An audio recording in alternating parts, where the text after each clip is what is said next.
So today I want to share with you how I'm dealing with the struggle of, having to post on social media or feeling that pressure, that obligation, and how I found a method for myself using a bunch of different strategies to help me shift my mindset about social media and how it can actually benefit me in my photographic work and in my business. So let's get started. Recently, I was chatting to some of my fellow photographers, and they were telling me about a problem that they were having with social media. So they were saying things like, I don't know where to start.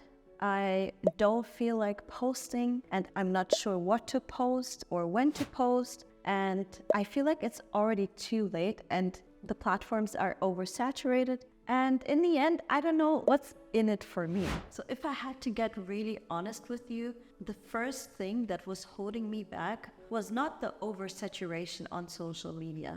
It was also not the algorithm. It was my own fear of failure and my perfectionism, especially my perfectionism that was holding me back massively. So the first strategy that I can recommend to absolutely anybody who struggles with posting on social media is to overcome your own perfectionistic self. It's not about sharing the best work that you have ever created, the best images in your portfolio. It's just about sharing something. And it's even better if you're sharing something that's not like the best out of the best, because then you won't be hurt if it doesn't get the reply immediately that you want. Because social media is not a good measure for the quality of work. It's just a platform to show something, to communicate with other people, and to stay relevant basically, and to stay in touch with the world. It's not about putting like the perfect touches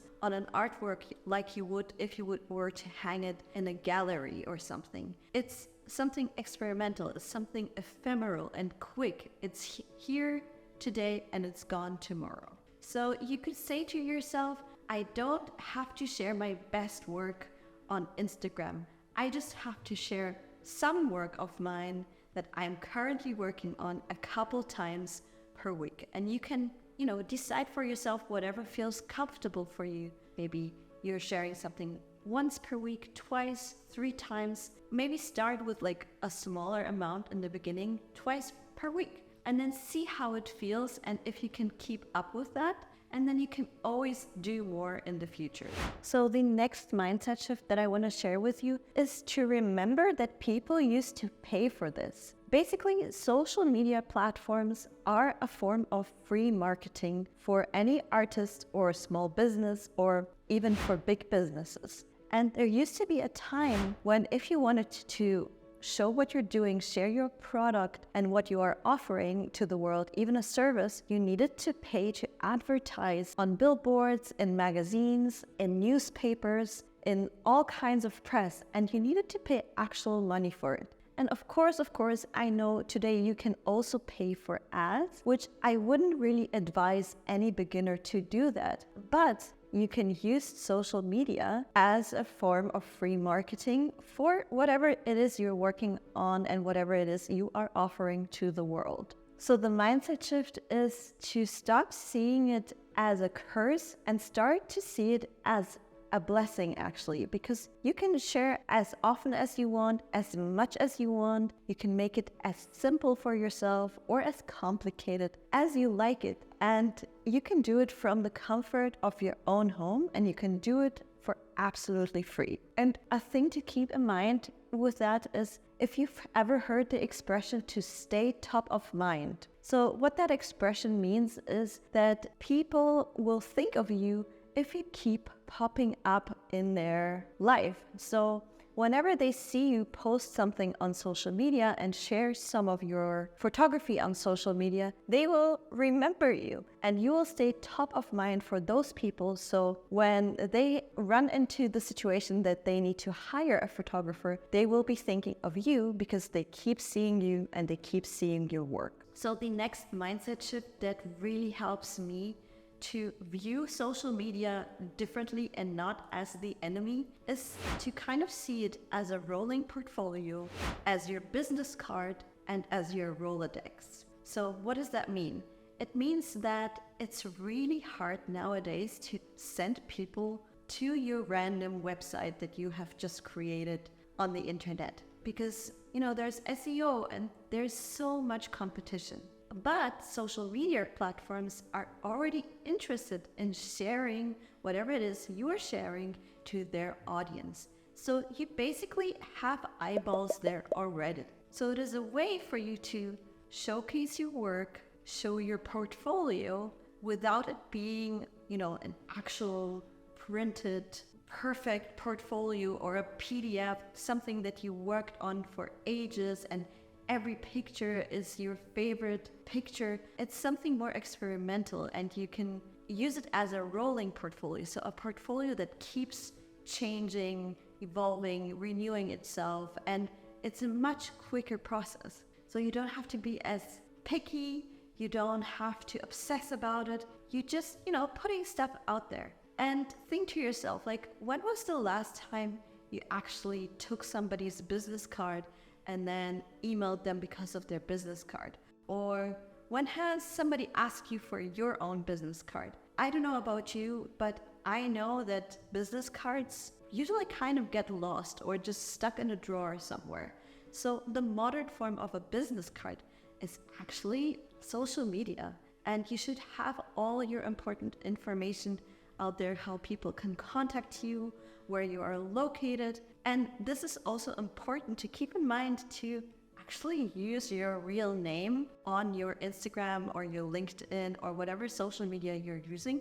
Because think about it, if people want to look for you, they will type in your name. They won't remember some random nickname that you picked in 2001 and that only you can barely remember, right? So it is important to treat it as your business card and also as a Rolodex to, keep in touch with contacts that are important to you. React to their work, let them react to your work, and, stay in touch with people. Before I move on to my next mindset shift, if you're getting value from this video, please like it and subscribe to the channel so I can make more stuff like this to help you out in your photography business or your art business, whatever you are currently working on.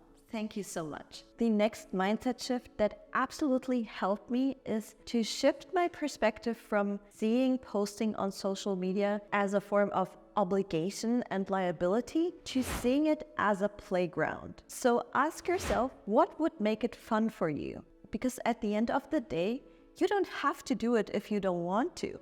But you don't have to do anything. You don't have to have your business. You can just find a job. You don't have to make any art. You can just, sit on your couch and watch Netflix. But chances are, if you are making something artistic like photography or any other art form, you want to share it with people. So you want for people to see it. And social media is the best playground for that. You can experiment with the types of posts that you make. You can experiment with what you share and when you share it. You can, put some stuff out there that you wouldn't put in your portfolio or your website because it's a bit too out there. But you can, put it in a post and see how people respond to it.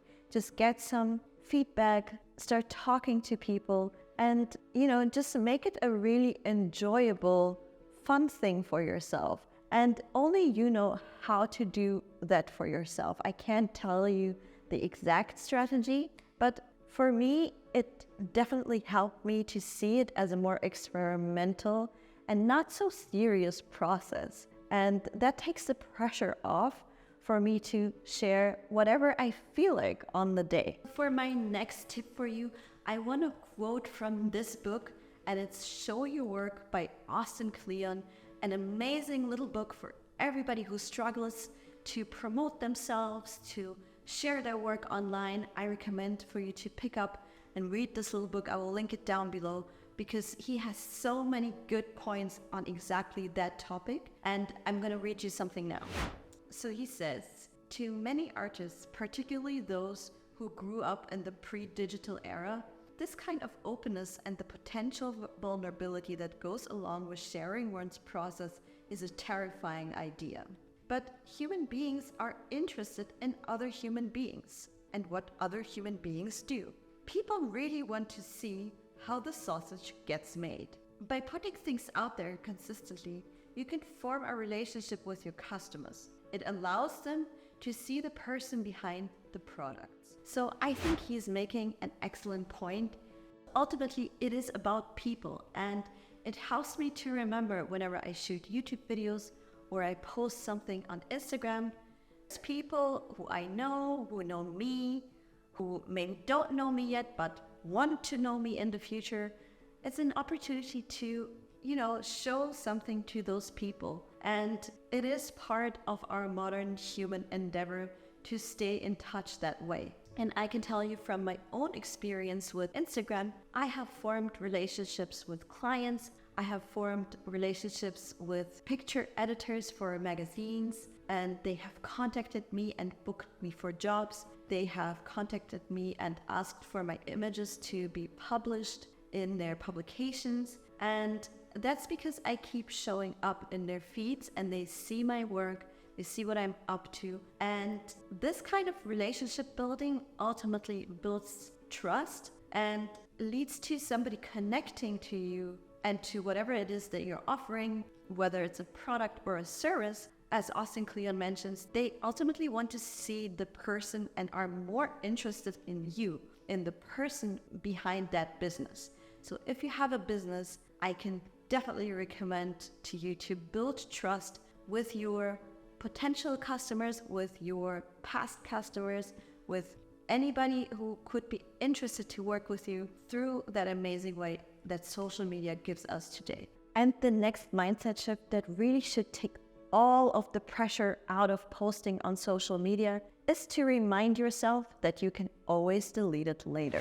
Yes, that's the beautiful thing about posting on Instagram or TikTok or wherever you're posting. You can always take it down and put it into the archive of that social media app later. If you stop liking it and you really look back at your first attempts of doing something and you cringe at those attempts and you think, well, that doesn't represent me anymore. And that happens to the best of us. That happens to absolutely everybody. Think of YouTubers who are taking down their first YouTube videos. I have mine still up there. And when I go back, I do cringe at my first videos, and I will probably cringe at this video in a couple of years. But, I can always take it down if I hate it that much later.